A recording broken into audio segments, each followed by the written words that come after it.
আসসালামু আলাইকুম। Hello everyone, সবাই কেমন আছেন? আশা করি ভালো আছেন। আমি আজকে আপনার সাথে শেয়ার করছি ফ্রোজেন পরোটা মচমচে এবং খাস্তাভাবে হয় যে ওইটা শেয়ার করছি।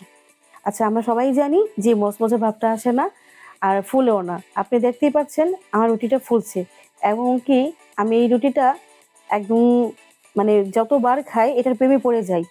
আমি ফ্রোজেন পরোটা ছাড়া আমার এখন চলেই না। আপনি বিশ্বাস যাবেন না, এটা যদি এভাবে ভাজা যায় অবশ্যই ফ্রোজেন পরোটার প্রেমে পড়ে যাবেন। আমি চুলাটা মিডিয়াম টু লো হিটে রেখেছি। আমি এখন আমি এখন চুলাটা মিডিয়াম টু লো হিটে রেখেছি। এখন আমি এটা একদম নরমাল রুটির মতন ছেঁকে নেব। ফ্রিজ থেকে নামিয়ে আপনি সাথে সাথেই ভাজবেন এবং তাওয়াতে একটু তেল ব্রাশ করে নিবেন যদি পরোটা খেতে চান। সবাইকে ধন্যবাদ ভিডিওটি দেখার জন্য। আল্লাহ হাফেজ।